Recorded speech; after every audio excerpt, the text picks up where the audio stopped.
Mən deyirəm, bu toyda sürprizlər çoxdur, heç kim tələsməsin.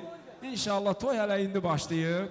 Burada təranə rəqs qrupu da var. Bir gözəl rəqslə qoy toyumuzu biraz şuxlandıraq.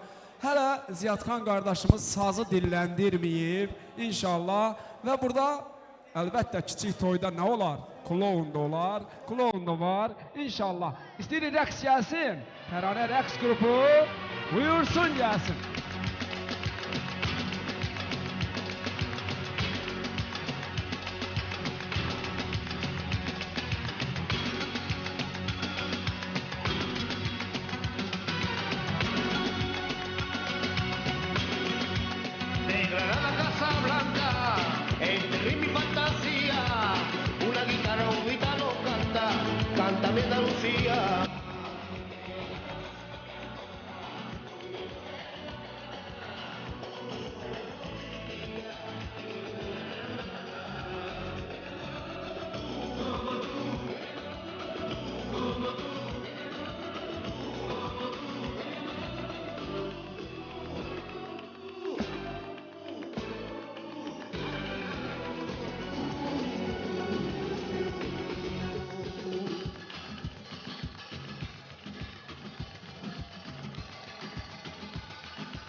Eşq olsun, alqış eləyək, alqış eləyək, Allah saxlasın.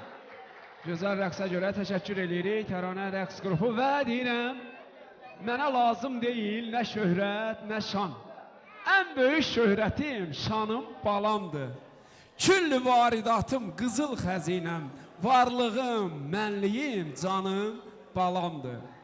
Övladsız zəhərə dönər çörəyim, şah oğlu şah olsam deyil gərəyim. Döyünməz bir yolluq, susar ürəyim, iliyim, damarım, qanım balamdır. Mən Allahdan arzu edirəm o Asim balanı Allah gözünə işıq eləsin, çıraq eləsin, onun böyük toyunu görəsən, bu qədər xeyir dualar olur, inşallah görərsən. Və istəyirik bəy atası, səndən də bir xeyir dualaq. Aynur anaya deyək, bu şad gününüz mübarək olsun. Buyurun. Sağ olun, olasın. Əvvəla hamınızı xoş gördük, hamınız xoş gəlmişsiniz bu məclisə. bu məclisin bu qədər də gözəl olmasının ən böyük səbəbkarı burada atamın, anamın, bütün qohum əqrəbələrin, dostların xeyir-dualarıdır. Həqiqətən də bütün məclislərdə Vasif müəllim aparan məclis həqiqətən də rəngarəng olur, gözəl olur. Belə məclisin hər kəsin qapısında, olmayanların qapısında olmasını arzulayaram. Bütün cavanlara, görməyənlərə balalarından Allah göstərsin. Və musiqi kollektivlərini təbrik edirəm ki, siz bu gözəl məclisdə iştirak edirsiniz, saydınız, gəldiniz. Mən bir zəng elədim, heç getmədim də arxanızda. Sağ olun. Çox sağ olun.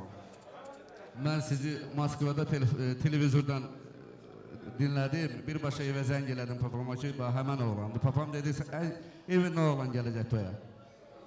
Xoş gəlmişsiniz gənə, sağ olun. İnşallah sazınızdan burada bir oldu. Yenə də təbrik edirəm, sağ olun qardaşlar. Hamınızı öpürəm, sahib gəlmişsiniz və mənim bugünkü məclisdə bayaq anam danışdı, üzr istəyirəm ifadəmə görə, qaynanam danışdı, bütün ağsaqqallar danışdı, qadın simasından deyirəm. Mən bu həyatda yaşamamın böyük səbəbkarları anamın duası və qaynanamın mənə elədiyi gözəlliklər. Onu açıqlamıram. Sağ olun, var olun. Allah hamımıza gözəl belə bayramlar qismət eləsin. Vallahi bu mənim üçün böyük bayramdır. Nə deyim ayrı. Sağ olun. Basman, nə gözəl mahnı birisi çalıyor, onu oynayamıram, nəsə də yalan.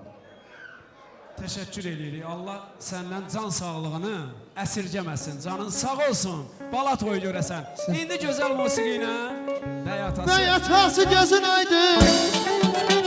Toy